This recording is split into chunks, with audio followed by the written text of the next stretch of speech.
இனிய காலை வணக்கங்கள். ஓம் திருமந்திரம் திருவடிகள் போற்றி போற்றி.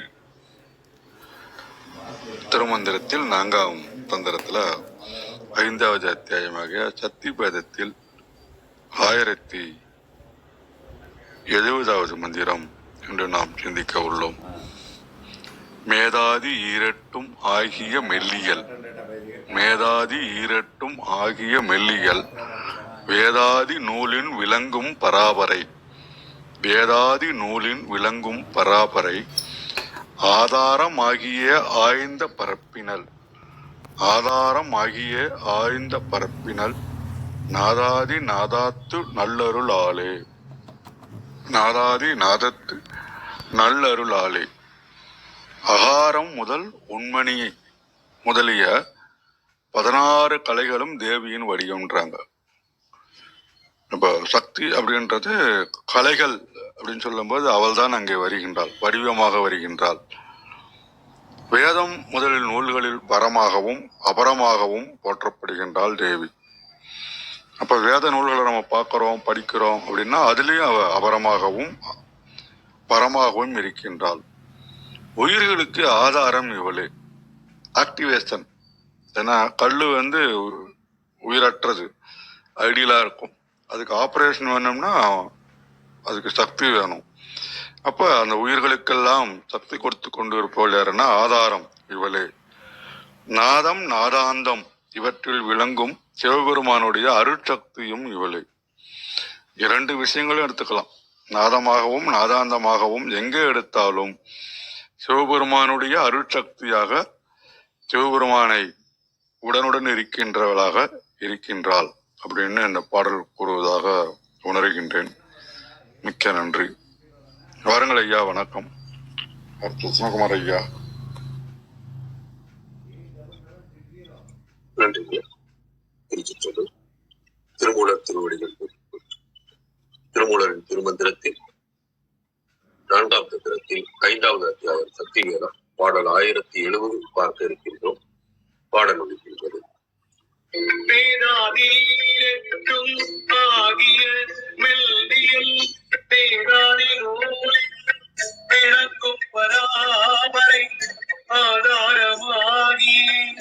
ஆய்ந்த பரப்பிகள் நாதாதி நாதத்து நல்லருளாளியில்.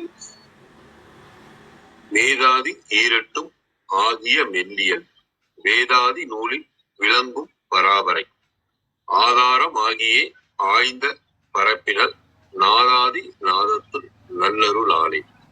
இதன் விளக்கமாக சரவணனையா தளத்தில் இருக்கிற விளக்கத்தை பார்க்குவோம். முதல்ல உடலை இயக்குகின்ற மேதை முதலான 16 கலைகளாக இருந்து அனைத்தையும் இயக்குகின்ற மென்மையான இயல்பை கொண்ட வேதங்கள் கூறும் பராபரை என்பவள் திரிபுரை சக்தியாகும். அவளே அனைத்திற்கும் ஆதாரமாக இருந்து எங்கும் பறந்து வியாபித்து இருப்பவள். அவளே நாதத்தின் முதலாகிய இறைவனுடன் சேர்ந்து நல்லருளை தருகிறாள். குறிப்பாக 16 கலைகள் என்பது உயிர்களின் உடலின் இயக்கத்திற்கு காரணமாக இருக்கின்றது. அவை கீழ் வருமாறு: 1 மேதைக்கலை, 2 அருக்கீச கலை, 3 விளக்கலை, 4 விந்துக்கலை, 5 அர்த்தசந்திரன் கலை, 6 நிரோதினி கலை, 7 நாதக்கலை, 8 நாதாந்த கலை, 9 சக்தி கலை, 10 வியாபினி கலை, 11 சமணைக்கலை, 12 உண்மனை கலை, 13 வியோம ரூபிணி கலை, 14 அனந்தை கலை, 15 அனாதை கலை, 16 அனாசுருதை கலை. இது சரவணனையா கொடுத்துருக்கிற விளக்கம். நாம இந்த 10 வாயுக்கள், தசவாயுக்கள் 10 வாயுக்கள் பார்த்து அது நம்ம உடலை இயக்கிறதுக்கு ஒரு காரணமா எது காரணமா இருக்குங்கிறத நம்ம பார்த்துட்டு வந்திருக்கிறோம். இந்த 16 கலைகள், இப்ப சொல்லியிருக்கிற இந்த 16 கலைகள்ங்கிறது இது குறித்து விளக்கம் நான் இப்பதான் பாக்குற மாதிரி எனக்கு தோணுது.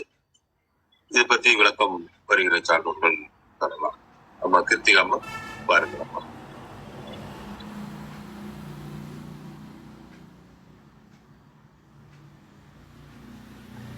அம்மா கிருத்திகாம்மா. வணக்கம். அனைவருக்கும் இனிய காலை வணக்கம்.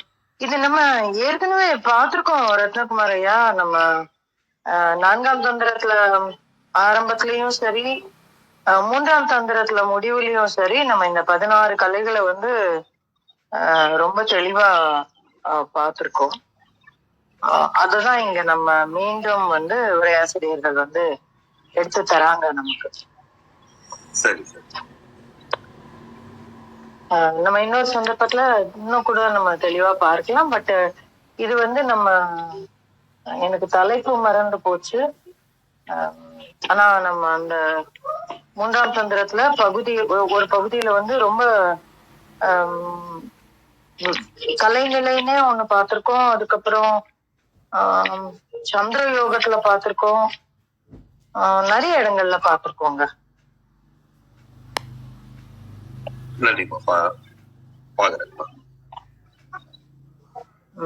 வணக்கம். மன்னிக்கணும், நேற்றுக்கு வர முடியாது போயிடுச்சு. இன்னைக்கு ரொம்ப நம்ம வந்து திருப்புரையில வந்து வெவ்வேறு சக்திகளினுடைய விஷயங்கள் பார்த்துட்டு வரோம். இப்ப இந்த இடத்துல என்ன சொல்றாங்கன்னா, மேதாதி ஈரட்டுமாகிய மெல்லியல் வேதாதி நூலின் விளங்கும் பராபரை அப்படின்றார். ஆதாரமாகிய ஆய்ந்த பரப்பினால் நாதாதி நாதத்து நல்லொருளாலே அப்படின்றார். இது வந்து நேற்றுக்கே வந்து நம்ம அதுக்கு முன்னாடி இருக்கக்கூடிய பாடல்ல பாலா திரிபுர சுந்தர பத்தி பேசுறாங்க அப்படின்னு நம்ம பார்த்தோம். அதற்கப்புறம் இந்த நேற்றுக்கு பாடல்லையே வந்து மற்றும் ஒரு லலிதா திரிபுர சுந்தரியினுடைய மற்றும் ஒரு வியாபகம், மிக முக்கியமான வியாபகமான ஷாமளை அப்படின்னு சொல்லுவாங்க, இல்லைன்னா ராஜ மாதங்கி அப்படின்னு சொல்லுவாங்க, இல்லைன்னா மந்திரினி அப்படின்னு சொல்லுவாங்க. அந்த பெண் தெய்வத்தை பத்தி, அந்த வியாபகத்தை பத்தி நம்ம நேற்றுக்கே ஆரம்பிச்சுட்டாரு. அதனாலதான் சொல்றாரு தண்டந்த மால் தங்கை அப்படின்றாரு. அப்போ திருமாலின் தங்கை அப்படின்னா திருமாலும் சாமள நிறம் தான். அப்போ அதை குறிக்கிறதுக்கு சாமளம்னா கருமை நிறைந்த நீலம், கருநீலம் அப்படிங்கிற மாதிரி எடுத்துக்கலாம் நம்ம. அதுதான் சாமளம் அப்படிம்பாங்க. இது வந்து பச்சை கலந்து இருக்கக்கூடிய நிறம் அப்படின்னு சொல்லுவாங்க. அந்த நீளத்துல வந்து நம்ம வந்து இங்க பீகாக் ப்ளூன்னு, டார்க் பீகாக் ப்ளூ அந்த மாதிரி கலர்ல அந்த கலர் வராது. பட் அந்த அந்த நிறத்துல நம்ம ஒரு அடையாளத்துக்காக சொல்றேன். அப்போ அந்த அதுதான் சாமளம் அப்படிங்கிற கலர் நிறம். அப்போ இந்த இடத்துல வந்து நேற்றே சொல்லிட்டாரு அவர், தண்டந்த மால் தங்கை அப்படின்னு சொல்லிட்டாரு. அப்போ சாமளையை பத்தி நான் அறிமுகம் நேற்றுக்கு சொல்லியாச்சு. அப்ப அந்த சாமளையினுடைய இயல்பு இந்த இடத்துல திருப்பி சொல்றாரு. இந்த ராஜமாதங்கி சாமளை அப்படின்னு சொல்லக்கூடியவங்க எல்லாம் யாரு அப்படின்னாக்கா, லலிதா திரிபுர சுந்தரி பண்டாசுரனை வதம் செய்ய செல்லும் பொழுது அவளுக்கு மந்திரியாக இருந்து மதியூக ஆலோசனைகளை சொல்பவள் அப்படின்னுதான் லலிதா சஹஸ்ரநாமா வந்து சொல்றது. அப்போ அவளுக்கு வந்து நிறைய இடத்துல வந்து அவளை பத்தின ரெஃபரன்ஸ் இருக்கு. கடம்பவன வாசினி அப்படின்னு சொல்லுவாங்க. அதற்கப்புறம் வந்து கதம்ப மஞ்சரி கிளுப்த கர்ணபூர மனோகரே அப்படின்னு சொல்லுவாங்க. அப்போ அந்த இதுக்கெல்லாம் நம்ம விளக்கம் பாக்குறதுக்கு ஆரம்பிச்சோம்னா ரொம்ப நீளமா போய்கிட்டே இருக்கும். ஆனா முதல்ல பாக்குறதுன்னா இந்த மாதங்கி யாரு அப்படின்னு நம்ம தெரிஞ்சுட்டோம்னா, சரஸ்வதியினுடைய தந்திர ரூபம். நம்ம எல்லாருக்கும் மந்திர ரூபம், தந்திர ரூபம், எல்லா தேவதைகளுக்கும் ஸ்வரூபம் எல்லாமே உண்டு. அப்போ இந்த மாதங்கி யாரு அப்படின்னா, நீங்க அவளும் கையில வீணை வச்சிருப்போம். அவளும் எல்லா கலைகளையும் தரக்கூடியவள். அவளும் அத்தனை மனோரதங்களையும் ஏற்றக்கூடியவள். நல்ல புத்தி, அதாவது எந்த 2 விதமாகும். இத வந்து ராஜசாமலை இல்லைன்னா ராஜ மாதங்கி அப்படின்னு நம்ம சொல்றோம். இவளுடைய இன்னொரு வடிவமும் வந்து சொல்லுவாங்க. அது வந்து என்ன அப்படின்னாக்க, அவளை வந்து சாக்தத்தினுடைய இன்னொரு பகுதி இருக்கு, தந்திர ரூபம் அப்படின்னு சொல்லுவாங்க. அது வந்து உச்சிஷ்டா அப்படின்னு சொல்லுவாங்க. அந்த அதர்வண வேதத்துல கொண்டாடக்கூடிய அந்த மாதிரியான ஒரு கரும் வடிவத்துல செய்யக்கூடிய தெய்வமாகவும் இவளை வணங்குவாங்க. ஆனா நம்ம வந்து இங்க வந்து ராஜமாதங்கி, ராஜஷாமளா, மந்திரினி அப்படின்னு நம்ம சொல்லுவோம். கே கே சக்கர ரதாரூட மந்திரின்யம்பா சேவிதா அப்படின்னு சொல்லுவாங்க லலிதா சகஸ்ரநாமத்தில். அவளுடைய ரதத்தினுடைய பெயர் கே சக்கரா. அந்த கே சக்கரத்துக்கு என்ன இம்ப்ளிகேஷன்லாம் நம்ம லலிதா சகஸ்ரநாமம் பார்க்கும்போது இன்னும் ரொம்ப பெருசா பார்க்க முடியும். மொத்தத்துல இவள் வந்து லலிதா திரிபுர சுந்தரியின் மந்திரி, அனைத்து விஷயங்களையும் அவளுக்காக செய்பவள் அப்படிங்கிற ஒரு விஷயம் வச்சுக்கலாம். இந்த சாமளா பத்தி மாத்திரமே நம்ம கவி காலமேக புலவர் வந்து என்ன பண்ணுவாரு அப்படின்னாக்கா, சாமளா தண்டகம் அப்படின்னு ஒண்ணு இயற்றி அவ்வளவு அழகா சொல்லியிருப்பார். இந்த சாமளா தண்டகம் வந்து அத்தனை அழகானது. லக்ஷ்மிமா வந்து ரொம்ப அழகா பாடுவாங்க இந்த சாமளா தண்டகத்தை. அவங்க இருந்தாங்கன்னா இன்னும் ரொம்ப ஆட் பண்ணலாம் இதனோட வேல்யூஸ. அப்பேற்பட்ட சாமளை அப்படின்னு நம்ம இந்த இடத்துல புரிஞ்சுக்கலாம். அப்போ இவள் வந்து சரஸ்வதி தேவியோடைய தந்திர ரூபம் அப்படின்னு நீங்க புரிஞ்சுக்குங்க. அப்புறம் என்ன சொல்லுவாங்க, கடம்பவன வாசினி அப்படின்னு. யாரு கடம்பவன வாசினி? இந்த சாமளைய வந்து நம்ம எப்படி இந்த கலியுகத்துல நம்ம கொண்டாடுறோம்? நம்ம சொன்னோம் இல்லையா, பாலைய வந்து காஞ்சிபுரத்துல கொண்டாடுறோம் அப்படின்னு. அப்ப அந்த மாதிரி காமாட்சின்னு சொன்னோம் இல்லையா, அப்ப அந்த மாதிரி இந்த இடத்துல யாரு அப்படின்னு பாத்தீங்கன்னா மதுரை மீனாட்சி. அவள் வந்து சாமளை தான். அந்த அந்த ஊரே வந்து கடம்ப வனம் தான். கடம்ப வனம் தான் மதுரை. அப்ப கடம்பவன வாசினி அப்படின்னு சொல்லக்கூடியது யாரு அப்படின்னா மதுரை மீனாட்சி. அவள் தான் வந்து இந்த மந்திரினியினுடைய அவதாரமாக நம்ம வந்து கொண்டாடுறோம். இந்த இப்ப நீங்க யோசிச்சு பாருங்க, மதுரை மீனாட்சிக்கு யாரு தங்கை? மூத்த சகோதரன் யாரு? மகாவிஷ்ணு. அதனாலதான் நம்ம இந்த கள்ளழகர் வைபவம் எல்லாமே நடக்கிறதெல்லாம் நமக்கு தெரியும். அத நீங்க ரிலேட் பண்ணிக்கங்க, உங்களுக்கு இன்னும் ரொம்ப ஈஸியா புரியும். மேதாது ஈரட்டுமாகிய மெல்லியல் அப்படின்னா இவ யாரு அப்படின்னா சந்திர கலாவதம் செய் அப்படிங்கிறா. சந்திரனை சூடியவள், நெற்றியில் சூடியவள் அப்படின்ற ஒரு அடையாளம் இவளுக்கு இருக்கு. அதனாலதான் இந்த மேதாதி ஈரட்டு கலைங்கிறது வந்து நம்ம வந்து 16 கலைகள் அப்படின்னா அந்த 16 கலைகள் என்னன்னு நம்ம ரத்னையா வாசிச்சாரு. இதை நம்ம முன்னாடியே பார்த்திருக்கோம், சந்திரனுடைய அத்தனை கலைகளும். அப்ப சந்திரகலை மிகுந்து இருக்கும் பொழுது தன்னுடைய நெற்றியில் சூடிக்கொள்ள வேண்டுமானால் அவள் அந்த கலைகளை வெற்றி கொண்டவள். அப்ப அந்த கலைகளில் திகழ்பவள். அந்த அர்த்தத்துலதான் எல்லா உரையாசிரியர்களுமே இந்த ஈரட்டு கலை அப்படிங்கிறத வந்து இந்த பொருள்ல சொல்லியிருப்பாங்க. அப்ப அந்த சந்திரகலையை சூடியவள் சதுர்புஜே சந்திர கலாவதம்சே அப்படின்னு சாமளா தண்டகம்ல நமக்கு வந்து இவளை பத்திய குறிப்பு இருக்கு. அதுக்கப்புறம் என்ன சொல்றாரு, வேதாதி நூலின் விளங்கும் பராபரை. அதுதான் நான் சொன்னேன், சரஸ்வதியினுடைய தந்திர ரூபம். வேதம் அனைத்தும் சொல்லக்கூடிய வேத முதலாக உள்ள அனைத்திற்கும் ஆதாரமாக இருப்பவள் யாரு? நம்ம வாக்தேவி என்று கொண்டாடக்கூடிய சரஸ்வதி. அப்ப அவளுடைய தந்திர ரூபம் அதான் பராபரை, எங்கும் நிறைந்திருக்கக்கூடியவள் அப்படின்னு நம்ம புரிஞ்சுக்கலாம். அதற்கு பிறகு ஆதாரமாகிய ஆய்ந்த பரப்பினாள். அப்ப அவளை ஆதாரமாக அனைத்திற்கும் காரணமாக இருக்கிறாள். அப்போ அங்க எங்கும் நிறைந்தவள், பரப்பினாள்னா எங்கும் நிறைந்தவள், பறந்து நிற்பவள் அப்படின்னு நம்ம புரிஞ்சுக்கலாம். நாதாதி நாதத்து நல்லொருளாளே அப்படின்னு சொல்றாங்க. இந்த நாதாதி அப்படிங்கறத வந்து நம்ம வந்து எப்படி புரிஞ்சுக்கலாம் அப்படின்னாக்க, எதனால இந்த இடத்துல சாமளையினுடைய ரெஃபரன்ஸ் நமக்கு ரொம்ப உதவியா இருக்கும் புரிஞ்சுக்கிறதுக்கு அப்படின்னாக்க, அவளை வந்து நம்ம சொல்றோம் இல்லையா கதம்ப வனவாசினி அப்படின்னு சொல்றோம் இல்லையா. இந்த கதம்ப மலர் பாத்தீங்கன்னா எப்படி இருக்கும் அப்படின்னாக்க ரொம்ப கனமா இருக்கும், உருண்டையா இருக்கும், ரொம்ப பெருசா இருக்கும். அப்போ அந்த கதம்ப மலரை வந்து அவள் வந்து தன்னுடைய காதுகளில் சூடி கொண்டு இருப்பாளாம். அத வந்து கதம்ப மஞ்சரி கிளுப்த கர்ணபூர மனோகரா அப்படின்னு சொல்லுவாங்க. கர்ணம்னா காதுகள். அப்போ அந்த கர்ணபூரம் அப்படிங்கிறது வந்து காதில் அணியக்கூடிய அணிகள். அதாவது இந்த நம்ம பார்த்திருப்போம் முன்னாடி எல்லாம், இந்த ஒரு தோடு போட்டிருப்பாங்க, அந்த தோடுல இருக்கக்கூடிய அந்த இதழ் மூலமா நம்ம காதுகள்ல இருக்கிற இதழோட மேல வரைக்கும் கொண்டு வந்து இங்க வந்து இன்னொரு தோடு மாதிரி போட்டு அதுக்கு வரிசையா ஒரு சங்கிலி மாதிரி மாட்டி இந்த மாதிரி அணிகலன்கள்லாம் நம்ம கிராமப்புறங்கள்ல பார்க்க முடியும். பாம்படம் இல்ல, பாம்படத்துக்கு மேல போட்டிருக்கிறது. அப்ப அந்த மாதிரி, அப்ப அதுதான் கர்ணபூரம் அப்படின்னு சொல்லக்கூடியது. அது வந்து கிட்டத்தட்ட எப்படி இருக்கும்னா காதுல ஒரு பூ உட்கார்ந்து இருக்கிற மாதிரி இருக்கும்.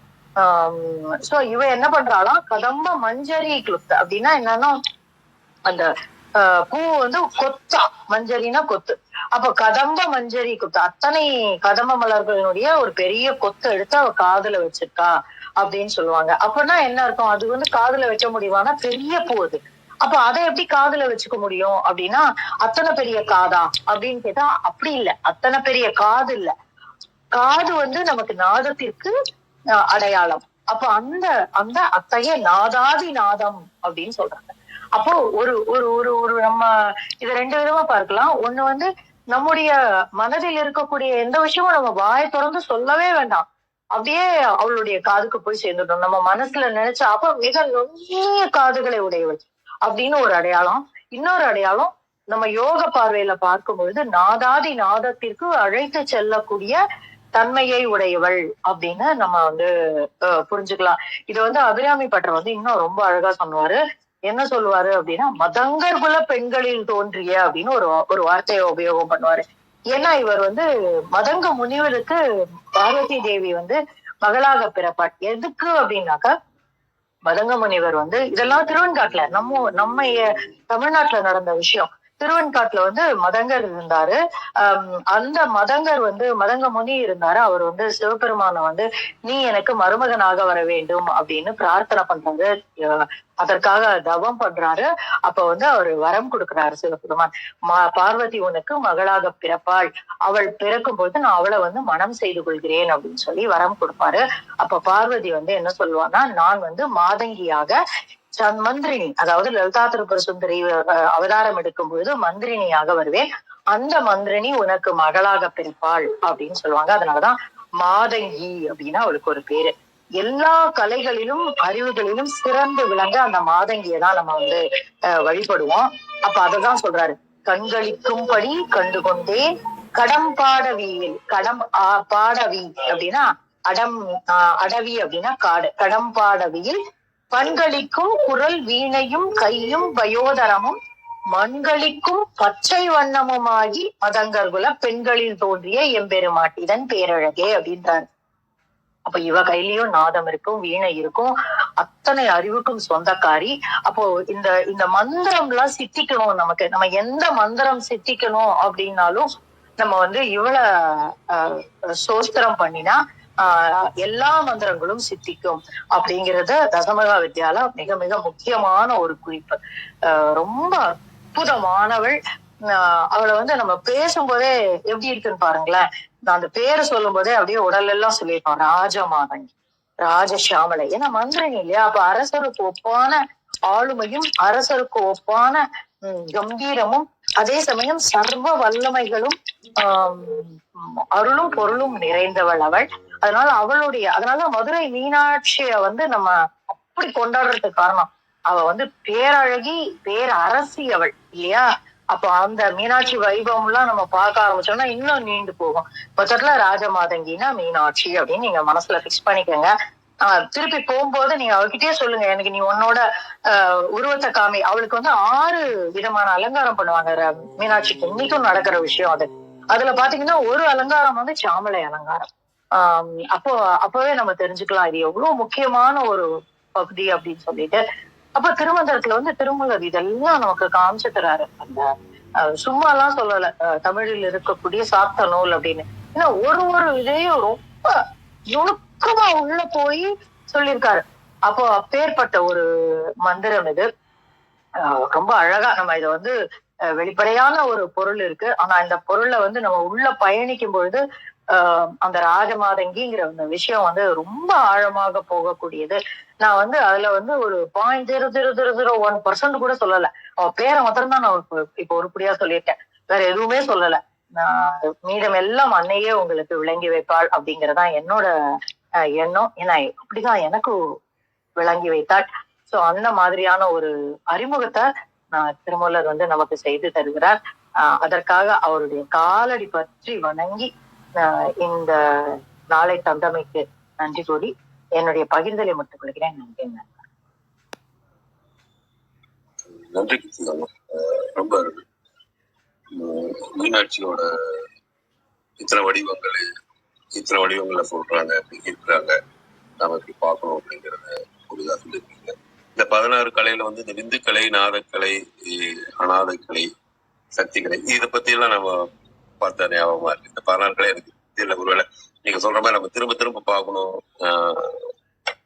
திருமந்திரத்தை ஒவ்வொரு தடையும் நமக்கு ஒவ்வொரு இது தரும், நம்ம திரும்ப திரும்ப பார்க்கணும்னு சொல்ற இதுல செய்யணும் அப்படிதான் தோணும். நம்ம தினம் ஒரு பாடல் மட்டும் பார்த்து விடாம போல திரும்ப பார்க்கணுங்கிறத ஞாபகப்படுத்து. மிக்க நன்றி. இதை சரவணனை பாருங்க.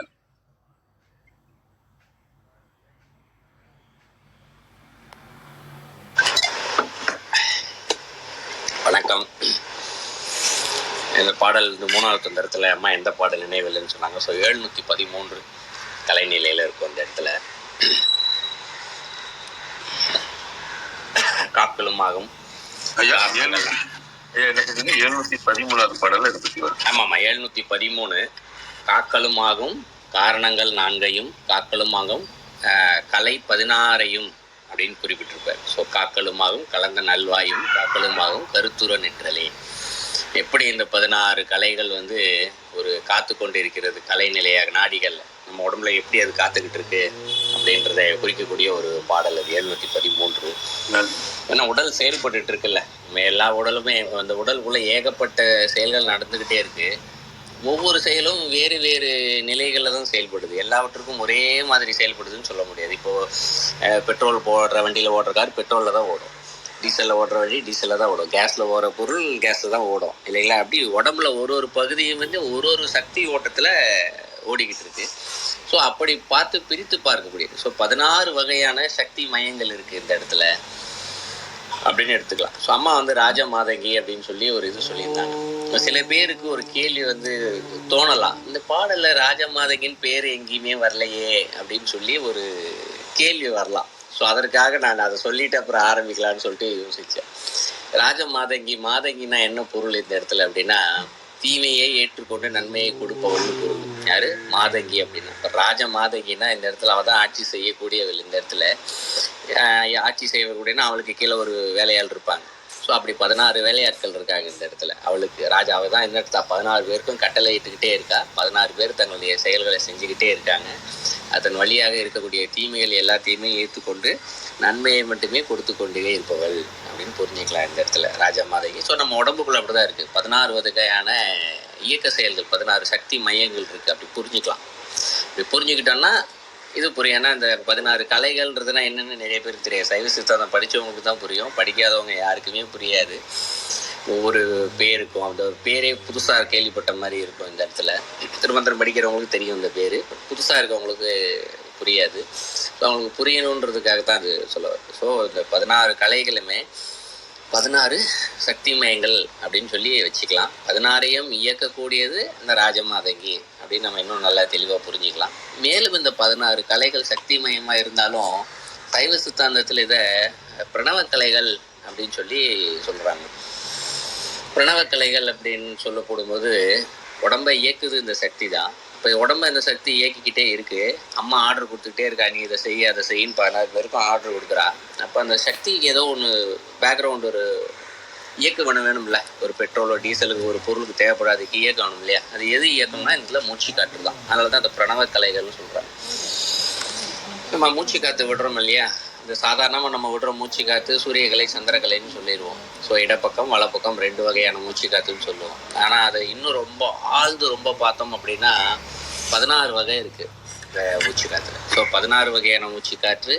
அப்போ அது எப்போ எப்படி அந்த 16 தான் 16 பேர் கொடுத்துருக்காங்க இந்த இடத்துல. நல்லா கவனித்து பார்த்தோம் அப்படின்னா, நம்ம கோபமாக இருக்கும்போது நம்மளுடைய மூச்சு காற்றை எண்ணி பார்த்தோம்னா தெரியும். இப்போ சராசரியாக இயல்பாக ஊச்சி விடுவோம் பார்த்திங்கன்னா மெதுவாக விடுவோம். காலைல எழுந்துச்சி பார்த்தோன்னா ஒரு மெதுவாக ஒரு நிமிஷத்துக்கு 4 மூச்சிலேருந்து 16 மூச்சு வரைக்கும் ஒரு திரும்ப போய்கிட்டே இருக்கும். ஆனால் கோபமாக இருக்கும்போது பாருங்கள் அப்படியே 18-20 மூச்சின்னு போகும். அப்படியே கொஞ்சம் ஸ்பீடாக போக ஆரம்பிக்கும். அதில் உஷ்ணம் கொஞ்சம் அதிகமாக இருக்கும். இதே கோயிலில் இருக்கும்போது பாருங்கள் ஒரு நிமிஷத்துக்கு ஒரு 10-12. ஏன்னா மனசு அங்கே இறைவன் மேலே லயிச்சிருக்கும். அவ்வளோ சீக்கிரம் ஆடாது, அசையாது, செயல்படாமல் இருக்கும் அந்த இடத்துல. அதெல்லாம் கம்மியாக போகும் இந்த இடத்துல. இன்னொன்று அந்த மூச்சு காற்று சூடாக இருக்காது, கொஞ்சம் குளுமையாக இருக்கும். இப்படி மூச்சு காற்று விதவிதமாக 16 வகையாக இருக்குது. மூச்சு காற்று இயங்கும் வகையில் இந்த இடத்துல உடம்புக்குள்ளே அந்த 16 கலைகளும் அது இயங்கிக் கொண்டே இருக்கிறது. அதன் வழியாக அந்த ராஜமாதங்கி என்று சொல்லக்கூடிய வலிங்கத்தில் 16 வித சக்தி மயங்களை இயக்கிக்கிட்டே இருக்கா. அதன் வழியாக உடல் இங்கு இயங்கிக் கொண்டே இருக்கிறது. ஸோ இதான் அந்த பாடலுடைய உட்கருத்து. ஸோ நம்ம வார்த்தைக்கு பொருளாக பார்த்தோம்னா மேதாதி ஈரெட்டு ஆகிய மெல்லியல் அப்படிங்கிறார். ஸோ அப்போ மேதாதி ஈரெட்டு மேதைக்கலை என்று சொல்லக்கூடிய அதை முதற்கொண்டு ஈரெட்டுனா 16. ஸோ 16ல் 8 பிரிச்சுக்கலாம். ஏன் ஈரெட்டுன்றாரு? 2 8 இருக்குது. ஸோ ஒரு 8 வந்து என்னென்னா இறைவன் நோக்கிய பயணத்திற்கு உபயோகக்கூடிய மூச்சு காற்றா இருக்குது, செயல்படுத்தக்கூடிய மூச்சு காற்றா இருக்குது. 8 உலக வினைகளை அனுபவிக்கக்கூடிய அதுக்கேற்ற உபயோகப்படுத்துகின்ற மூச்சு காற்றா இருக்குங்க. அந்த 8 ஆகிய மெல்லியல் அப்படிங்கிறார். ஸோ 18மே அவள் தான் இருக்கா. மெல்லியல் அப்படின்னா ரொம்ப ஸ்பீடாகவும் இயக்கிறது இல்லை, ரொம்ப மெதுவாகவும் இயக்கிறது இல்லை. இந்த இடத்துல நமக்கு எப்படி தகுதி பக்குவம் இருக்கோ அதை கேட்டாற்போல் உடலையும் மனதையும் அவள் இயக்கி கொண்டு சென்று கொண்டே இருக்கிறாள். நல்லா யோசிச்சு பாருங்க. மனமும் உடம்பும் ஒரு சாதாரணமாக இயங்கிக்கிட்டே இருக்குது. ஹார்ட் அட்டாக் குறிப்பிட்ட வேகத்தில் தான் இயங்கிக்கிட்டே இருக்குது. கிட்னி ஒரு குறிப்பிட்ட வேகத்தில், லிவர் குறிப்பிட்ட வேகத்தில் இயங்கிட்டு அது ரொம்ப ஸ்பீடாக இயங்க ஆரம்பிச்சுன்னா என்ன ஆகும்? கற்பனை செஞ்சு பாருங்க. இல்லை ரொம்ப மெதுவாக இயங்குச்சுன்னா என்ன ஆகும்? இறந்து போவோம் நிச்சயமா. அப்போ மெல்லியல்ங்கிறார். ஸோ தகுதி பக்குவத்திற்கு ஏற்றார் போல தான் நம்ம இயங்கிக்கிட்டே இருக்கா. இது போல இப்படி உடம்பு இயங்குதோ அது போலவே இந்த உலகம் இயங்கணும்ல. அண்டத்தில் உள்ளது பிண்டத்தில் உள்ளது, பிண்டத்தில் உள்ளது அண்டத்தில் உள்ளதுன்னு சொல்லுவாங்க. அப்போ உடம்பு இயங்குறதுக்கு ஒரு சக்தி இதெல்லாம் இவ்வளோ தூரம் விளக்கமாக சொன்ன மாதிரியே உலகம் இயங்கல. வேதம் எப்படி இயங்கிக்கிட்டு இருக்கு? உலகம் வேதத்தின் வழியாக இயங்கி கொண்டே இருக்கிறது எல்லாருக்கும் தெரியும். அதான் சொல்றாரு, வேதாதி நூலின் விளங்கும் பராபரை அப்படிங்கிறார். ஸோ வேதம் என்று சொல்லப்படுகின்ற அதில் இதை பற்றி முழுமையாகவே அவள் விளங்கி நிற்கிறாள் அப்படின்னு நான் இப்படி உடம்புல எப்படி இந்த போல் இயங்கிக்கிட்டு இருக்காளோ அதே மாதிரி உலகத்தையும் அவள் தான் இயங்கிக்கிட்டே இருக்கா. பராபரை அப்படிங்கிறாரு. பராபரை, பரானா அசையா சக்தி, பறைனா அசையும் சக்தி. ஸோ அசையா சக்தியாகவும் அசையும் சக்தியாகவும் நின்று இந்த அண்ட சராசரங்கள் எல்லாத்தையுமே இயக்கி கொண்டு இருக்கவளே அவள் தான். யார்? திருபுரை சக்தி தான் இந்த இடத்துல பராபரை. அடுத்து ஆதாரம் ஆகிய ஆய்ந்த பரப்பினல் அப்படிங்கிறாரு. ஆதாரம் அப்படின்னா 2 பொருள் இருக்குது. ஒன்று சான்று அப்படின்னு எடுத்துக்குவாங்க, ப்ரூஃப், ஏதாவது ஆதாரம் கொடுப்பா அப்படின்னு கேட்போம் இல்லையா பேச்சு வழக்கில், அது ஒரு பொருள் இருக்குது. ஆனால் இன்னொரு பொருள் இருக்குது, அதற்கு மூலம் அப்படின்னு இருக்குது. ஆதாரம்னா வித்து, இதுக்கு ஆதாரம் மூலம் என்ன இருக்குது பாரு அப்படின்னு சொல்லும் இல்லையா, அதுவும் இதுக்கு ஆதாரம்ன்றது இன்னொரு பொருள் இருக்குது. அப்போ எல்லாத்துக்குமே இவ தான் மூலமாக இருக்கா, மூல விதையாக இருக்கா, மூல பொருளாக இருக்கா. ஆதாரமாகிய ஆய்ந்த பரப்பினள் அப்படிங்கிறார். ஆய்ந்த அப்படின்னு சொல்லப்படுறதுக்கு 2 பொருள் எடுத்துக்கலாம். ஒன்று, எதை செய்தாலும் அதற்கு உள்ளே இருக்கக்கூடிய நுணுக்கமான சக்தின்னு எடுத்துக்கலாம், அசையும் சக்தின்னு எடுத்துக்கலாம். ஸோ ஆய்ந்த பரப்பினல் அப்படின்னா இந்த உலகம் இயங்கிக்கிட்டே இருக்குது, உடம்பு இயங்கிக்கிட்டே இருக்குது. ஒவ்வொன்றையும் அதற்குள்ளே இருக்கக்கூடிய நுணுக்கமாகவும் அவள் தான் இருக்கிறாள் இந்த இடத்துல. அதற்கு அது செயல்படக்கூடிய காரணமாகவும் அவள் தான் இருக்கா. பரப்பினல் அப்படிங்கிறாரு. பரப்பினல் என்ன? அதுக்கு நுணுக்கமாக உள்ளுக்குள்ளே மூலமாக இருக்கக்கூடிய சக்தியாகவும் அவளே இருந்து, அதை செய்யக்கூடியவளாகவும் அவளே இருந்து, அது செய்து கொடுத்தோன்னு வெளியில் தெரியுது இல்லையா, அதுவும் எல்லாமும் அவள் தான் இருக்கு. அதை பரப்பினல் அப்படின்ட்டாரு. அப்படி நாதாதி நாதத்து நல்லருளாளே அப்படிங்கிறார். ஸோ நாதத்தின் மூலம் இறைவன் தான். யார்? அசையா சக்தியாக இருக்கக்கூடிய இறைவனோடு சேர்ந்து இந்த நல்லருளை தருகின்றாள். நல்லருளாளேன்னு முடிக்கிறாரு. இந்த நல்ல அருளை அவள் தருகின்றாள் அப்படின்னு சொல்லி முடிக்கிறார் இந்த இடத்துல. ஸோ 4 அடிகள் சேர்த்து பொருள் பார்த்தோம்னா ரொம்ப அழகாக முடிச்சிட்டாரு. உலகம் எப்படி இயங்கிக்கிட்டே இருக்குது, உடம்பும் அப்படி தான் இயங்கிக்கிட்டே இருக்குது. இதற்கு காரணமாக ஒரு 16 சக்தி இருக்குது இந்த இடத்துல. இந்த 16 சக்தியும் இயக்கக்கூடியவள் அந்த இறை சக்தி தான் இந்த இடத்துல. ஸோ 16 சக்தியை இயக்குற அவளே 16 சக்தியாகவும் அவளே இருந்து அதை இயக்கோளும் அவளாகவே இருக்கிறார். அதை உடம்பிற்கு ஏற்ற போல, பக்குவத்திற்கு ஏற்றார் போல, தகுதிக்கு ஏற்றார் போல ரொம்ப மெதுவாக இயக்கி கொண்டே இருக்கிறாள். இதான் அந்த பாலுடைய பொருள். ஏன்னா உலகம் வேகமாக சுற்றினாலும் உலகம் அழிஞ்சு போகும், மெதுவாக சுற்றினாலும் உலகம் அழிஞ்சு போகும். அதே போல் தான் உடம்புக்குள்ளே இருக்க பொருட்களும் வேகமாக இயங்கினாலும் நம்ம இருக்க மாட்டோம், மெதுவாக இயங்கினாலும் இருக்க மாட்டோம். ஸோ கரெக்டாக உலகத்தையும் இயக்கிக்கிட்டே இருக்கா, உடம்பையும் கரெக்டாக இயக்கிக்கிட்டே இருக்கா இல்லையா. இதுதான் அந்த பாடலில் எப்படி அந்த சக்தி இயக்குகிறாள் அப்படின்றதை குறிக்கக்கூடிய பாடல் இந்த பாடல். நன்றி. நன்றி சகோதரி, மிக்க நன்றிங்க. வித்யா வாருங்க.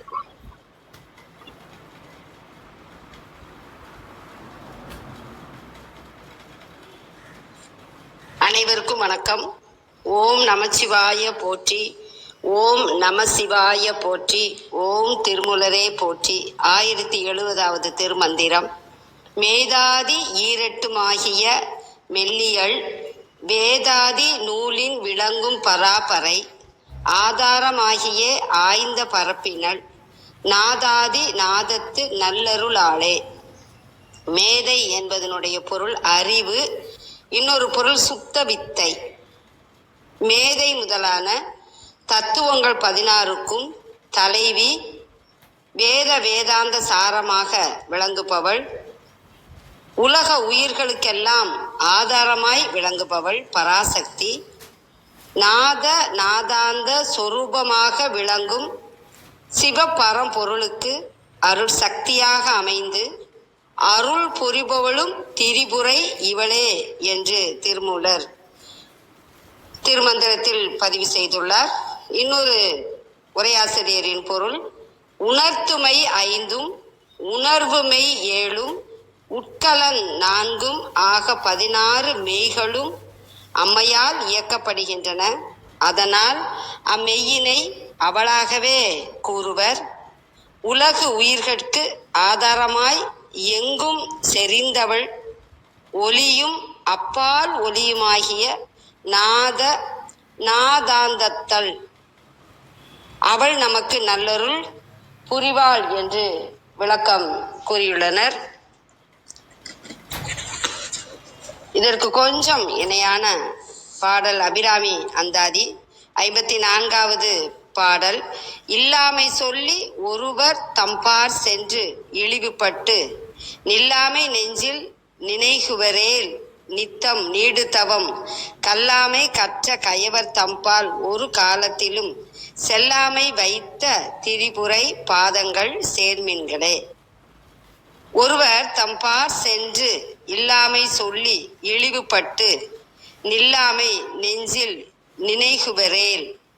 மன்னர், செல்வந்தர் முதலான வசதி படைத்த வர்க்கத்தினர் ஒருவரிடம் சென்று உமது வறுமையை கூறி இழிவு மிக்க நிலையில் நிற்க வேண்டிய நிலையை நீர் தவிர்க்க எண்ணினால் திரிபுரையாகிய அம்பிகையின் திருவடிகளை சேருங்கள் என்கிறார்.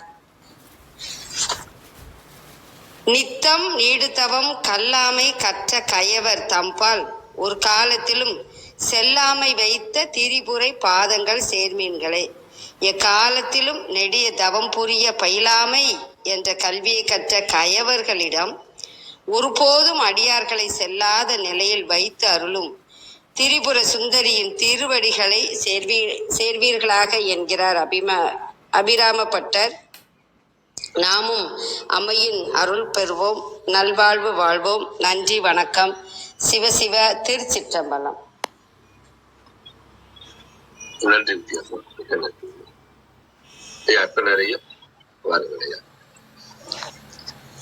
வணக்கம். இதுல நான் இந்த பாடலை கேட்கும்போது இப்பதான் முதல்ல இங்க தளத்துல வந்துதான் கேட்டேன். இந்த நல்லருள் அப்படிங்கிற ஒரு தொடர் வந்திருக்கே அப்படின்னு யோசிக்கும் போது சரவணன் சொல்லிட்டாரு, நன்மையை செய்யக்கூடியவர், அதனாலதான் நல்ல அருள், நன்மை கூட்டல் அருள் அப்படிங்கிறது நல்லருள் அப்படின்னு வந்திருக்கோம். சிவபுராணத்திலையும் நல்ல அறிவே அப்படிங்கிற ஒரு தொடர் வரும். அப்புறம் ஆனா எனக்கு ஒரு சந்தேகம் சரவணன் கிட்ட, என்னன்னா பறை அபரைக்கு என்ன விளக்கம் சொன்னாரோ அதுதான் பரம் அபரமுக்கும் அதுதான் விளக்கமா, இல்ல பரம் அபரம்னா அதுக்கு வேற வேறையா? பரம் அபரம்னு சொல்லுவோம். சரவணன் சார் இருக்கீங்களா? இருக்கேன் ஐயா. உங்களுக்கு தெரியும், ஆக்சுவலி தமிழ்ல எந்த ஒரு வார்த்தைக்கு வந்து நேரு முன்னாடி சேர்த்தா அதற்கு நேருக்கு மாறான பொருள் அப்படியே வரும் அப்படின்னு சொல்லி நமக்கே தெரியும். ஸோ பரம் என்பதற்கு அபரம்னு போட்டாலே அதுக்கு நேருக்கு மாறான பொருள் தான் வரும் இந்த இடத்துல. அப்ப பரம்னா என்ன பொருள், அபரம்னா என்ன பொருள் சார்? பரம் அப்படின்னு இப்போ நம்ம பேச்சு வழக்கிலே சொல்லுவோம், பரம் எல்லாம் அல்ல அந்த பரம்பொருள் அப்படின்னு சொல்லுவோம் இந்த இடத்துல, இல்லையா? ஸோ எல்லாம் பரம்பொருள், எல்லாத்திற்கும் மேன்மையானவன் மேலானவள் அப்படின்னு சொல்லி, அதாவது மேலானது சரியா சொல்ல போனோம்னா மேலானது அப்படின்னு எடுத்துக்கலாம், எல்லாத்துக்கும் மேலானது அப்படின்னு எடுத்துக்கலாம் இந்த இடத்துல. ஸோ அபரம் அப்படின்றது அதற்கு நேருக்கு மாறான சொல் தான் வரும் இந்த இடத்துல. இப்ப இந்த பரம் அபரம், அபரம்ன்ற வார்த்தை எனக்கு தெரிஞ்ச திருமந்திரம் பாடல எங்கேயுமே அந்த மாதிரி எனக்கு தெரியல இந்த இடத்துல. இல்ல திருமந்திரத்துல இல்ல, ஆனா பொதுவா சொல்லும் போது பரம் அபரம் அப்படின்னு சொல்ற மாதிரி ஒரு இடத்துல சொற்பொழிவுல கேட்ட மாதிரி எனக்கு தோணுது. சரி, அது இப்ப அப்புறம் இன்னொரு நேரடியா நாள். நம்ம அகராதியில போய் தேடி பார்த்தோம் அப்படின்னா அபரம் அப்படின்னா என்னன்னா ஒரு கவசம் அப்படின்னு ஒரு பொருள் வருது. கவசம். அபரம்னா கவசம். ஆமா, அபரம்னா நேரடியா பார்த்தோம்னா கவசம். அதாவது பின்பக்கம் என்றதை குறிப்பிடுறதுக்கு முக்கியமா குறிப்பிடுறது. இப்ப பரம் அப்படின்னா இப்ப நம்ம என்ன சொல்லுவோம், எல்லாமல்ல பரம்பொருள். இப்ப அவர் முன்னாடி நிக்கிறோம்னு வச்சுக்குவோம், அவரு நமக்கு முன்னாடி இப்படி காட்சி கொடுக்குறாரு இந்த இடத்துல. இப்ப அபரம் அப்படின்னா அவருக்கு அது ஆக்சுவலா அவருக்கு பின்னாடின்றது ஒண்ணு கிடையவே கிடையாது. அவருக்கு இந்த இடத்துல அவருக்கு முன்னாடி பின்னாடி சைடுன்றது ஒண்ணு கிடையாது. பட் நம்ம வந்து அவரை ரூப ரீதியா பார்க்கும்போது இப்போ நம்ம முன்னாடின்னு ஒண்ணு இருக்கிற மாதிரி பின்பக்கம் அப்படின்றத குறிக்கக்கூடியதான் இந்த அபரம் என்ற வார்த்தையை குறிப்பிடுது இந்த இடத்துல அகராதியில. நேரடியா பொருளை குறிப்பிடாமல் அதற்கு நேர் எதிர் திசைகள் பின் திசைகள் அப்படின்னு குறிப்பிடுறது அபரம்னு சொல்லுது. நேரடியா ஆப்போசிட்னு சொல்லாங்களா? சுவை அசுவை புரியலங்க. Opposite word. ஆமா, ஆப்போசிட் வேர்டு தான். முன்னாடி பின்னாடின்னு சொல்லுவோம் இல்லையா, அது போல இந்த இடத்துல பரம் என்று சொல்லப்படுவது எல்லாத்துக்கும் இப்ப நீங்க பார்க்கக்கூடிய எல்லாமே நம்ம முன்பக்கம், அதனுடைய முன்பக்கம்னு தெரியும். எல்லாமே இறைவன் தான் இந்த இடத்துல. இறைவன் இல்லாத பொருள் என்று எதுவுமே கிடையாது. ஆடு மாடு செடி அசையும் பொருள் அசையா பொருள் எல்லாமே முன்னாடி இருக்கிறது ஃபுல்லா இறைவன் தான். மாயில இருக்கிறதுனால நமக்கு இறைவன் தெரியுதுல, பொருளா தெரியுது இல்லைங்களா. இப்ப அது அபரம் அப்படின்னு சொல்லி பார்க்கும்போது அதற்கு பின்பக்கம் என்ன இருக்கு அது நமக்கு தெரியாது இந்த இடத்துல. சோ அது போலத்தான் இது பொருள் வருது இந்த இடத்துல அபரம் என்று எடுத்து. அதாவது நன்மை செய்பவளும் அவளே, தீமை செய்பவளும் அவளே. இது வந்து தீமை செய்பவள்னு நேரடியா எடுத்துக்கோங்க. தீமை எல்லாம் கிடையாது சார். இங்க பறை அபரைக்கு தான் வந்து அசையும் அசையான்னு சொல்லிட்டாரு. ஆனா இங்க பரம் அபரம் கொண்டு போய் நீங்க பறை அபரையோட சேர்க்க கூடாது, பராபரையோட சேர்க்க கூடாது. பரம் அபரம் அவ்வளவுதான். இல்ல அவர் சொல்ற மாதிரி தீமைன்னு எடுத்துக்கிட்டா கூடங்க ரெண்டு விதமா எடுத்துக்கலாம். தீமையை விளக்குபவள் அப்படிதான் எடுத்துக்கலாம். ஏன்னா மாதகிக்கு நம்ம பொருள் சொல்லும் போதே சொல்லும் இல்லைங்களா. ஸோ தீமையை விலக்கி நன்மையை கொடுப்பவள் அப்படின்னு தான் சொன்ன ஒன்று. இரண்டாவது, மனித ரீதியாக மாயிலிருந்து பார்க்கும்போது தான் அது நமக்கு தீமையா தெரியுமே தவிர்த்து, பட் இறையுடைய நிலையிலிருந்து பார்க்கும்போது அது நமக்கு நன்மையாக தான் தெரியும். இப்போ உதாரணத்துக்கு ஒரு குழந்தைய மருத்துவமனைக்கு கூட்டிட்டு போறோம், டாக்டர் ஊசி போடுறாரு, வீட்டில் 2 குழந்தை இருக்கு. ஒரு குழந்தை நல்லா ஆரோக்கியமா இருக்கு, அதுக்கு அம்மா நல்லா சாப்பாடு பிரியாணி எல்லாம் சாப்பாடு கொடுப்பா. இன்னொரு குழந்தைக்கு கஞ்சி கொடுப்பா, ஊசி தான் போடுவா. தாய்க்கு என்ன ஒரு கல்ல வெள்ளை சுண்ணாம்பா ஒரு கண்ணுக்கு இல்லையா. அது குழந்தையோட எண்ணத்துல பார்க்கும்போது அதுக்கு தீமையே தெரியும். அம்மா அந்த நேரத்துல பார்க்கும், இன்னும் அந்த அவனுக்கு மட்டும் நல்லா சாப்பாடு ஐஸ்கிரீம் கொடுக்குறாங்க, பிஸ்கட் கொடுக்குறாங்க, எனக்கு ஊசி குத்துறாங்கன்னு சொல்லி கோவம் தான் வரும். குழந்தையோட இடத்துல இருந்து பார்க்கும்போது அது தீமையே தெரியும். ஆனா அம்மாவோட இடத்துல இருந்து பார்க்கும்போது அது நன்மையே தெரியும். ஸோ அதனால அந்த கோணத்துலதான் இதை நீங்க பாக்குறது, தீமைன்னு எடுத்துக்கிட்டோம். இன்னொரு விஷயமும் நான் சொல்ல விரும்புறேன். இந்த பரமுனை அபரமுனைன்னு நம்ம உபயோகிப்போம். அதாவது நேர் எதிரான விஷயம்ங்கிறதுக்கும் இந்த பரம் அபரம்ங்கிறத நம்ம உபயோகிப்போம். அபரமுனை அப்படின்னா திருமந்திரத்துல வந்து திருமூலர் வந்து இந்த அபரம் அப்படிங்கிற வார்த்தைய வந்து சுலம் சூட்சுமம் அப்படின்னு உபயோகிப்பாரு. ஒரு மந்திரம் இருக்கு, ஐ திங்க் ஞானாதித்தன்ல வருதுன்னு நினைக்கிறேன். விந்து அபரம் பரம் இரண்டாய் விரிந்து அந்த அபரம் பரநாதமாகிய அந்த அபரம் பரநாதமாகிய அந்த அபரம் தான் பரநாதமாக விரிக்கிறது அப்படின்னு அவர் வந்து ஸ்துலம் சூட்சுமம் அப்படிங்கிறத உபயோகம் பண்றது குறிக்கிறதுக்கும் இந்த வார்த்தையை வந்து உபயோகம் பண்ணுவாரு. அப்ப அவர் அபரங்கிற வார்த்தையை உபயோகம் பண்ணியிருக்காரு, ஆனா இந்த பொருள்ல வந்து உபயோகம் பண்ணியிருக்காரு. ஆனா நம்ம அந்த பகுதிக்கு போகும்போது இன்னும் நம்ம தெளிவா பார்க்க முடியும். ஏன்னா என்னைக்குமே திருமந்திரம் முன்ன பின்ன இருக்கக்கூடிய விஷயங்களை சேர்த்து பொருள் கொள்ள வேண்டியது. அதனால அந்த அபரம்ங்கிறதுக்கு இப்படி நேர் எதிர் அப்படின்னு புரிஞ்சுக்கலாம். எது நேர் எதிர் அப்படிங்கிறத வந்து நம்ம எதை எதிராக வைக்கிறோமோ அதை பொறுத்து நேர் எதிராக எது அமைகிறது அப்படின்னு அமையும். பாடல் 25 தலைப்புல ஞானாதித்தன் தலைப்புல வருது. ஆக்சுவலா 1993 பாடல்ல வருது, 7வது தந்திரம்னு நினைக்கிறேன். ஞானாதித்தன் தலைப்புல விந்து அபரம் பரம் இரண்டாய் விருந்து அப்படிங்கிறாரு. ஸோ விந்துனா இந்த இடத்துல வெளிச்சத்தினுடைய பின்பக்கம் அப்படின்னா நீங்க எதோ சொல்லுவோம். இப்போ வீட்டுல லைட் எரியுது, இந்த லைட் வெளிச்சத்தை நம்ம பாக்குறோம். எல்லாமே லைட் வெளிச்சத்துக்கு பின்னாடின்னு ஒண்ணு இருக்கு, பின்பக்கம்னு ஒண்ணு இருக்கு, அது நமக்கு தெரியல, ஏன்னா மாயையில இருக்கோ தெரியல. அதுதான் இரண்டாய் விரிந்து அப்படிங்கிறாரு. அந்த அபரம் பரநாதம் ஆகியங்கிறாரு. ஸோ வெளிச்சம் முன்னாடி ஒண்ணு இருக்கு, ஸோ பின்னாடியும் கூட அது சத்தமாவும் வெளிச்சமாவும் தான் இருக்கு இந்த இடத்துல. ஸோ வந்தன தமிழ் பரங்களை ஆதி வைத்து ஒந்துள் அருணோதயம் என்ன உள்ளத்தே அப்படிங்கிறார். ஸோ அது முழுசா அந்த அருணம்னா இந்த இடத்துல சூரியன் தான். ஸோ சூரியனுடைய வெளிச்சம் முன்னாடி நம்ம பார்க்குற மாதிரி பின்பக்கம்னு ஒன்று இருக்குது இந்த இடத்துல, அது உள்ளத்துல நம்ம பார்த்துக்கலாம் அப்படின்ற ஒரு பொருள் வரும் இந்த இடத்துல. ஞானாதித்தன் அப்படின்னு சொல்லப்படுறது, உள்ளுக்குள்ளேருந்து ஞானம் வருது, அதோடைய பின்பக்கமும் இருக்குன்ற ஒரு பொருளை கூடியதாக வருது இது. ஸோ முழுசாக நான் பாடல் படிக்கும் போது தான் நமக்கு அது தெரியும் இந்த இடத்துல. பட் வருது, பாடலில் வருது. நான் இல்லைன்னு நினச்சேன், பட் இருக்குது. அம்மா சொன்னது நல்ல கருத்து இருக்குது, எடுத்துட்டேன் நான் இது பாடல். நன்றி நன்றி. அதான் இன்னைக்கு இந்த 1823வது மந்திரம் தற்செயலா பார்க்கணும் இருந்தது. அதுல வந்து பாத்தீங்கன்னா கள்ள புலனடைந்தும் காலா மணி விளக்கு, அதுல வந்து 5 புலன்களும் இருட்டை போக்கும் விளக்குகளாக மாற்றும் போது நாம் இறைவனை உணர முடியும் அப்படின்னு ஒரு வார்த்தை வந்தது.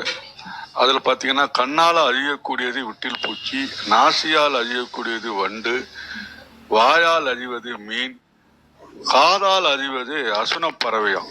அது வந்து வித்தியாசமா எனக்கு படுது. அது வந்து யாழ் இசையை ஈர்த்தோம்னா அந்த இசைக்காக வருமா, வேகமா பறைய அடிச்சோம்னா செத்துருமா அது. அதனால இசைக்காக அது பேர் அசனமா பறவைன்னு சொல்லுவோம் சார். அது எங்க ஒலி எழுப்பப்படுதோ அங்க போய் அது விழுந்து இறந்துரும். அது பிராக்டிகலா எதை சொல்லலாம் ஐயா, எங்கேயாவது பார்க்க முடியுமா? இல்ல இப்ப தெரியல தானே, இலக்கியத்துல இருக்கு அசனமா பறவைன்னு இருக்குது.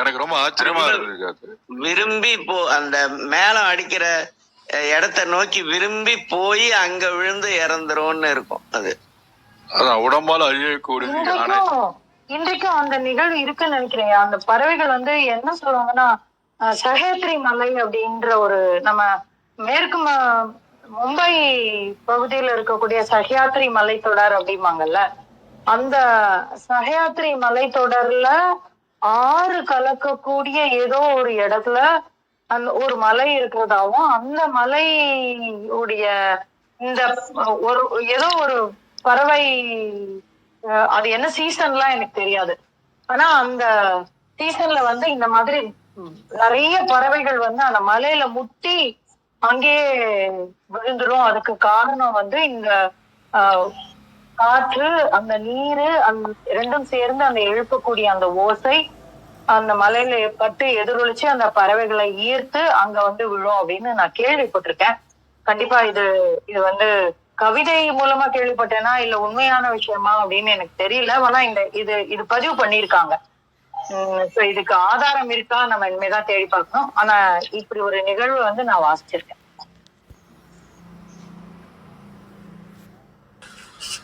நன்றிங்கம்மா. அதான் அந்த காலான இருட்டு அல்லாத வெளிச்சம் அப்படின்னு உண்மையிலே அந்த அசுனான்றது ரீகால் பண்றேன். உண்மையிலே ஒரு வித்தியாசமா எனக்கு தெரியுது. நன்றிங்க அதை பகிர்ந்துக்கிட்டேன். அப்புறம் ஐயா, நீங்க பாடல் வந்து என்ன சொல்லியிருந்தீங்க ஒன்று, 1823 ஆக்சுவலி உள்ளம் பெருங்கோயில் அப்படின்ற ஒரு பாடல் சொல்லியிருந்தீங்க. இந்த பாடலுக்கு எனக்கு ரொம்ப விளக்கம் அதிகமாக வேணும் அப்படின்னு சொல்லி ஒரு வகுப்பில் கேட்டிருந்தாங்க. ஸோ அதனால் என்ன பண்ணியிருந்தோம், அந்த உள்ளம் பெருங்கோவில் ஊனுடம் ஆலயம் அந்த பாடல் ஆக்சுவலி வல்லற் பெருனாருக்கு வாய் கோபுரவாசல் தெல்ல தெளிந்தாருக்கு சீவன் சிவலிங்கம் கள்ளப்புலனைந்தும் காலாமணி விளக்குன்ற பாடலுக்கு கொஞ்சம் டீப்பாகவே விளக்கம் பார்க்கலாம் திருமந்திரத்தில் வச்சு அப்படின்னு சொல்லி கிட்டத்தட்ட ஒரு 1.5 மணி நேரம் அந்த ஒரே ஒரு பாட்டுக்கு மட்டுமே விளக்கம் சொல்லி அதை ரெக்கார்டு பண்ணி யூடியூப்பில் போட்டிருக்கோம், நம்ம வலைத்தளத்தில் இருக்குது. ஸோ அதை பார்த்தீங்கன்னா மேற்கொண்டு அந்த கள்ளப்புலனைந்துக்கு விளக்கங்கள் வந்து மேலும் நிறையவே தெரிஞ்சுக்கலாம். அதில் நல்லது, நன்றி.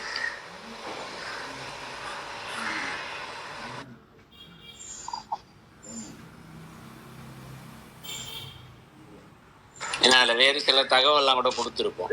நம்ம திருமந்திரம் பாட்டே முதல்ல ஒன்றவன் நானேன்னு ஆரம்பிப்பார். ஏன் ஒன்றவன் தானேன்னு ஆரம்பிக்கிறாரு? இந்த உள்ளம் பெருங்கோயில் கூட ஏன் ஊவனால் ஆரம்பிப்பார் இல்லையா? இல்லை ஓவனால் ஆரம்பிப்பார், இல்லை ஊவனால் ஆரம்பிப்பார். அதுக்கெல்லாம் கூட காரணம் இருக்குது திருமந்திரத்தில். ஒரு பாடலும் முதல் எழுத்து எதனால் ஆரம்பிக்கிறான்றதுக்கெல்லாம் உட்பொருள் காரணக்காரி இருக்குது. அதெல்லாம் பேசலாம், ரொம்ப மணிக்கணக்காக பேசணும். அதில் ரொம்ப சுருக்கமாக அந்த பாடலில் அதை மொத்த திருமந்திரத்துடைய சுருக்கத்தை சொன்ன மாதிரியே அந்த ஆரம்பித்ததுக்கான சுருக்கத்தை அந்த விளக்கத்திலே சொல்லியிருக்கோம். ஸோ மேற்கொண்டு அதில் பார்த்தீங்கன்னா நல்லாவே தெரிஞ்சுக்கலாம். ஏன் அதில் உள்ளத்தை ஆரம்பிக்கிறார், உள்ளம் என்றால் என்ன, ஒன்றவன் தானே ஏன் ஓவல் ஆரம்பிக்கிறார், இப்படி எல்லா தகவலுமே அதில் இருக்கும். ஸோ பார்க்கலாம் அது யூடியூப். ஐயா, இப்போ உயிரெழுத்தில் ஒரு எழுத்துக்கும் ஒரு பாடல் ஆர்கனைஸ் பண்ணி வச்சிருக்கீங்களா? அது இப்போதான் செய்யலாம்னு நினைச்சுக்கிட்டு இருக்கோம். அது இப்போ நன்றி மண்டபம் கட்டிக்கிட்டு இருக்கோம் இல்லையா? கட்டி முடிச்சதுக்கு அப்புறம் அது மேற்கொண்டு இந்த ஒரு இது செய்யணும்னு நினைச்சு வச்சிருக்கோம். அது இன்னும் ஆரம்பிக்கல, விரைவில் செஞ்சு ஆரம்பிச்சிருவோம். அது பெரிய பணி, அது செய்யும் நிச்சயமா. ஏன்னா அது செய்யறதுக்கு காரணமே திருமந்திரத்துல ஒரே ஒரு எழுத்து அவர் அந்த இடத்துல கொடுத்துருந்தா கூட அதற்கு 1000 காரணம் இருக்கும். நம்ம சாதாரணமாக ஒரு வார்த்தையை படிச்சுட்டு உள்ள பேர் கோயில், ஆமாம் உள்ளத்தில் சாமி இருக்காருன்னு நினச்சிட்டு போயிடுறோம் அந்த இடத்துல. ஆனால் அதற்குள்ளே 1000 காரணங்கள் இருக்குது. தேட தேட சும்மா புதையல் பொக்கிஷம் மாதிரி வந்துக்கிட்டே இருக்கும் அதில் இருக்கிறது. அதனால ஸோ நம்ம முதல் ஒரு எழுத்து அந்த இடத்துலேருந்து ஆரம்பிப்போம் அப்படின்னு சொல்லிட்டு நினச்சி வச்சுருக்கேன்.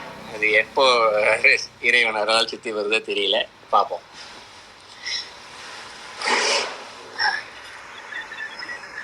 நன்றி சார்.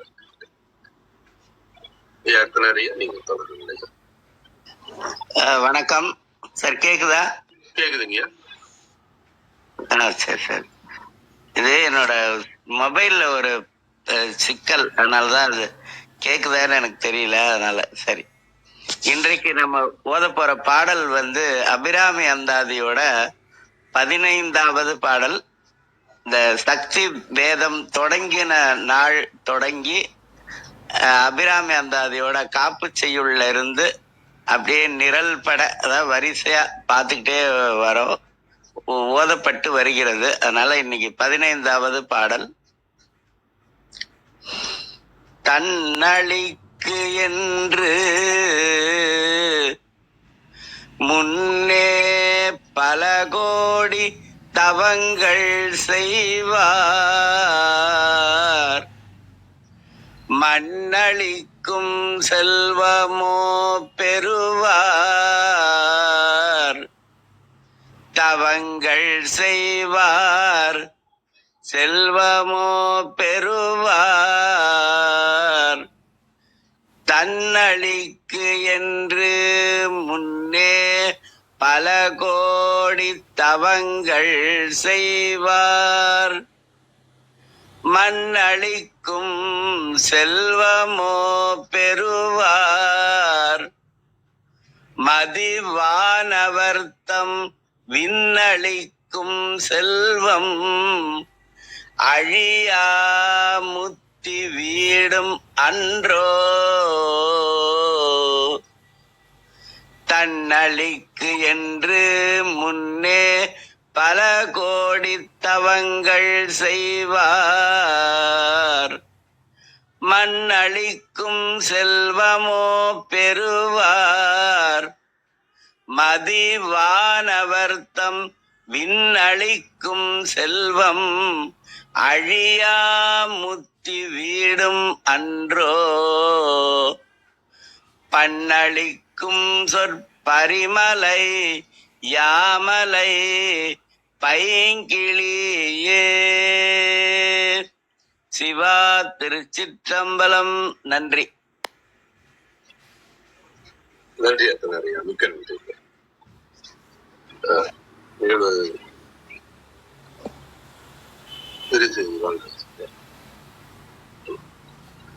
திருமந்திரம் கேட்க ஓத பயில அறிவின் உணர்வின் தூய்மையும் ஆன்ம உணர்வும் துணிவும் சஞ்சலம் சங்கடமற்ற வாழ்க்கையும் இவன் மீது உண்மையான உணர்வு விருதலும் யாம் பெற்ற இன்பம் பெருகையும் வையகம் என்ற திருமூலரின் கூற்றுக்கிணங்க வந்திருந்து கருத்துக்களை பகிர்கின்ற சான்றோர்களுக்கும் மெய்யன்பர்களுக்கும் மிக்க நன்றி. தளம் நிறைவடைகிறது. மீண்டும் நாளை காலை 6:30 மணிக்கு கேள்வி நாளும் நிகழ்வில் சந்திப்போம். 5, 4, 3, 2, 1.